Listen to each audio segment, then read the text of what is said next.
Hi hello नमस्कार, स्वागत आहे तुमचं माझ्या मिनी ब्लॉगमध्ये। तर आज आहे अक्षय तृतीया। तर अक्षय तृतीयाच्या तुम्हा सर्वांना हार्दिक हार्दिक शुभेच्छा। तर अक्षय तृतीया म्हणजे आपल्या मराठी भाषेत त्याला आखाजा म्हणतात। आखाजा म्हणजेच की ना जेवढे पण म्हणजे जे स्वर्गवासी माणसं असतात ना त्यांना जेव घालतात। तर माझ्या सासऱ्यांना इथंशी जेव घालायचं आहे। ते आज आमच्या घरी जेवायला येणार होते।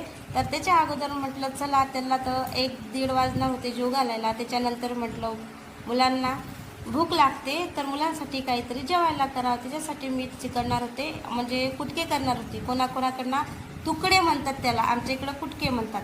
त्यासाठी मी मस्त गॅसवर ना कढई ठेवली। कढईत चटणी मीठ हळद टाकून घेतलं आणि मस्त पाणी टाकलं त्याच्यात जेवढं पाहिजेत आपल्याला तेवढे।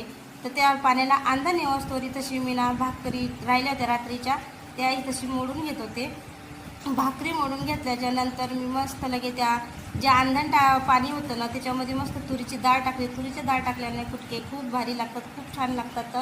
तरी तशी मग सगळे लगे भाकरी तोडून घेतल्या आणि मस्त अंधण आल्याच्या नंतर त्याच्यामध्ये टाकून देणार होती। आणि हो किचनमध्ये तर इतकी गरमी होते, खूपच जास्त गरमी होते, त्याच्यामुळे मी मस्त असे वर केस बांधत होती। आणि हे बघा तर आमच्या सासऱ्यांना जेव घालायचं होतं तर इथं पूर्ण तयारी झाली होती। बाबांना जेव घातलं, पूर्ण स्वयंपाक केला आणि इथला बाबांना पण जेवायला वाढलं, त्यांना पण नैवेद्य वगैरे धूप दीप सर्व काही केलं, आरांघोळ वगैरे घातले, दर्शन वगैरे घेतलं आणि त्यांना जेवू दिलं। त्यांना जेवू दिल्याच्या नंतर आम्ही पण जेवायला घेतलं होतं, कारण उपास होतं, 2 वाजत आले होते। तर मग आम्ही पण जेवून घेतलं। आणि पूर्ण व्हिडिओ तुम्हाला पाहायचं असेल तर आपल्या यूट्यूब चॅनलवर पाहू शकता। धन्यवाद।